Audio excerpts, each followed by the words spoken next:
SSC ও সমমানের পরীক্ষার প্রথম দিনে কক্সবাজারে পরীক্ষায় অংশ নেয়নি ৩৫৮ জন।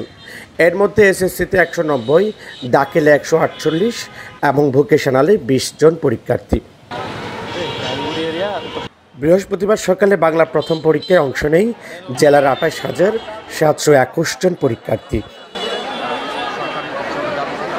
পরীক্ষা চলাকালীন সময় হলের বাহিরে থাকা স্বজনদের উপস্থিতি ছিল চোখে পড়ার মতো। তাদের চোখে মুখে ছিল উৎকণ্ঠা। ৩ ঘন্টার পরীক্ষা শেষে উচ্ছ্বসিত পরীক্ষার্থীরা, খুশিতে ফুরফুরে, কারণ পূর্ণমানের সব উত্তর লিখতে পেরেছে খাতায়। প্রস্তুতি আছে, তাই বাকি পরীক্ষাগুলো প্রথম দিনের মতো ভালো হবে আশা পরীক্ষার্থীদের। স্কুলের কোয়েশ্চেন থেকে অনেক ইজি আসছে, সব কিছু ঠিকঠাক ছিল।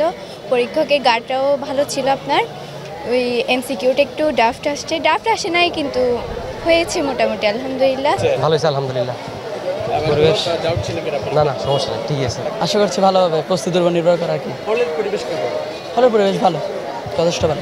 অভিভাবকরা বলছেন পরীক্ষা কেন্দ্রের পরিবেশ ছিল মনোরম। শিক্ষার্থীরা নির্বিঘ্নে পরীক্ষা দিয়েছে। ভালো ফলাফলের মাধ্যমে নামকরা কলেজে পড়ার সুযোগ পাবে বলে আশা অভিভাবকদের। পরীক্ষা অনেক ভালো হয়েছে, আমার ছেলে মেয়েরও অনেক ভালো হয়েছে, আলহামদুলিল্লাহ।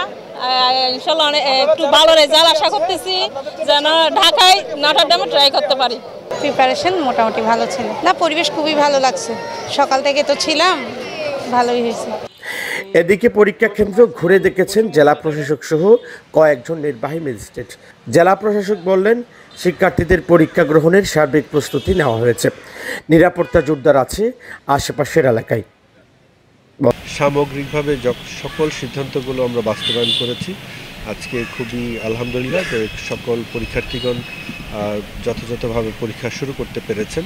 আমরা আশা করছি পরবর্তী পরীক্ষাগুলো এরকম সুশৃঙ্খল পরিবেশে অনুষ্ঠিত হবে। 15 এপ্রিল ইংরেজি দ্বিতীয় পত্রের পরীক্ষা।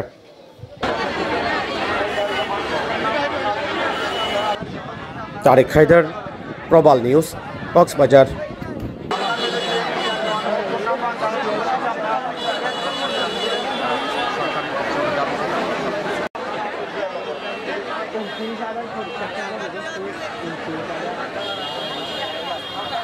পরীক্ষা